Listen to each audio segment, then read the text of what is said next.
All right, problem 8. Write the parabola or parabolic or quadratic equation given these 3 points, and then find the vertex. So to do this, we're going to use what our book calls the general form.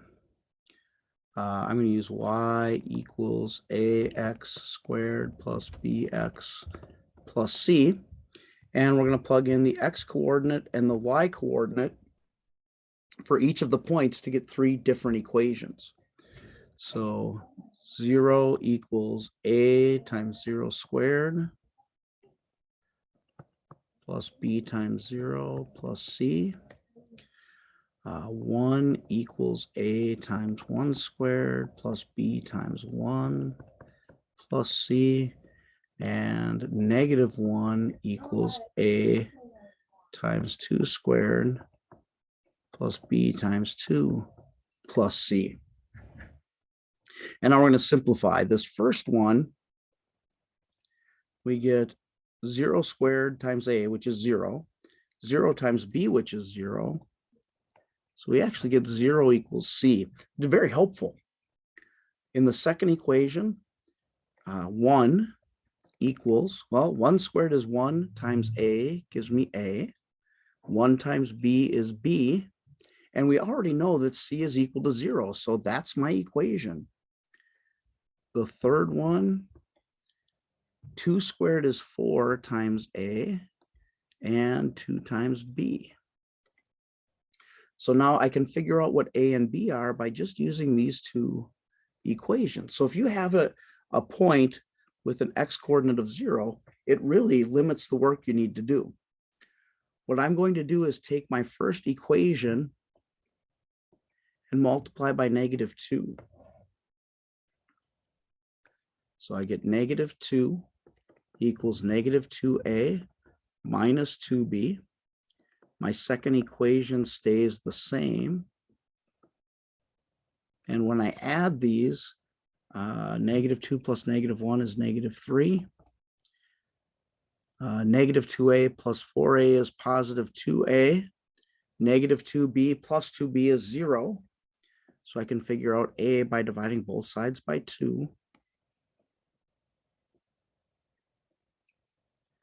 I have a is negative 3 halves. C is 0. So might be easiest to plug that back into this original middle equation here. 1 equals negative 3 halves plus b.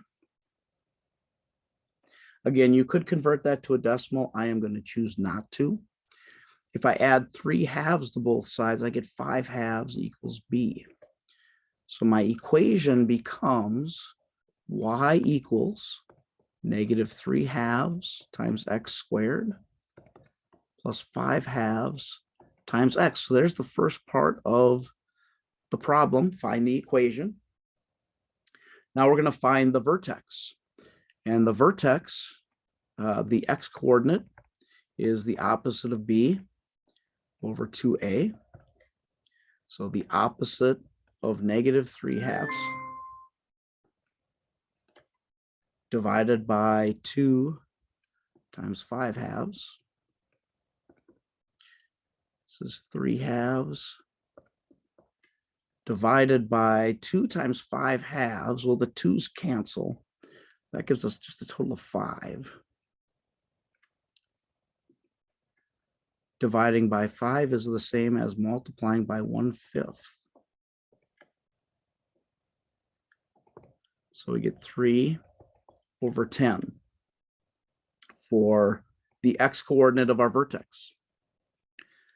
To find the y coordinate, we can plug that 3/10 in for x. So I would personally at this point go to the calculator just to make it a little bit easier. So if I do that,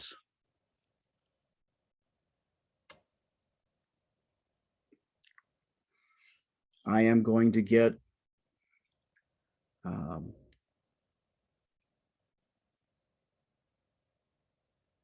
5 halves times 3/10 squared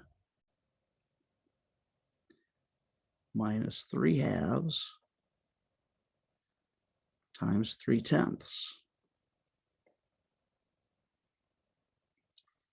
And I forgot to have that convert to a fraction. So -9/40 is my y value.